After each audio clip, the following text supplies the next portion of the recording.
In the beginning, God created a beautiful world. The skies stretched wide above. Rivers flowed with crystal clear water. Trees were heavy with fruit, and every living creature lived in harmony. At the center of God's creation were the first man and woman, Adam and Eve. God placed them in a wonderful garden called Garden of Eden. It was a place of perfect peace and abundance. Adam and Eve had everything they needed. They walked among beautiful trees, cared for the animals, and enjoyed a close relationship with God. God gave them only one command.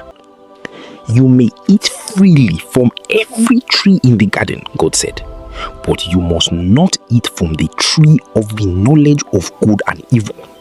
On the day you eat from it, you will surely die. Adam and Eve accepted God's command. The garden was filled with countless other trees bearing delicious fruit, so there seemed to be no reason to disobey. For a time, they lived happily in innocence. They felt no fear, shame, sorrow, or pain. Everything was exactly as God intended. But among the creatures in the garden was a serpent.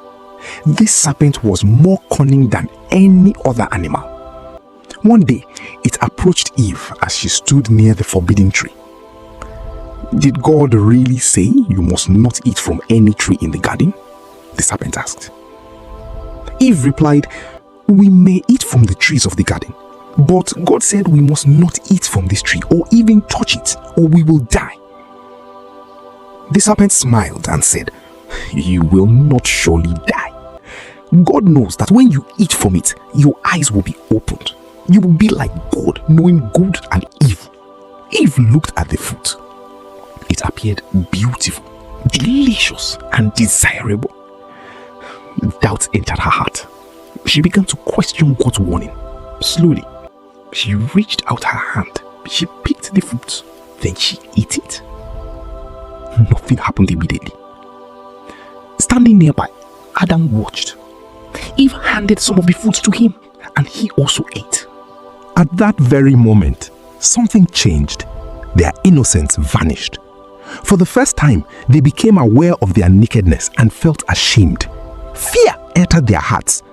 They quickly gathered leaves and made coverings for themselves. Later that day, they heard God walking in the garden. Instead of running joyfully to meet him, they hid among the trees. Adam, where are you? God called. Adam answered, I heard your voice and I was afraid because I was naked, so I hid. God knew what had happened. Have you eaten from the tree I commanded you not to eat from?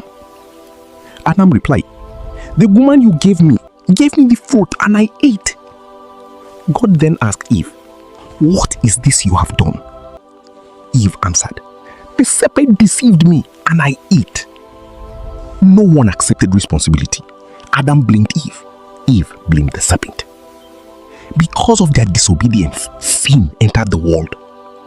God declared that the serpent would be cursed. There would be struggle and hardship in human life. Pain, suffering, and death would become part of the human experience. The perfect harmony that once existed was broken. Yet, even in judgment, God showed mercy. Before Adam and Eve left the garden, God made garments for them and clothed them. It was a sign that he still cared for them despite their failure. Then Adam and Eve were sent out of the Garden of Eden. Cherubim with a flaming sword were placed at the entrance to guard the way to the tree of life. Outside the garden, life became difficult. The ground produced thorns and weeds. Work became exhausting. Tears, sickness, and death would now touch humanity. But God did not abandon his creation. Even as Adam and Eve left Eden, God gave a promise that one day a deliverer would come, someone who would defeat evil and restore what had been lost.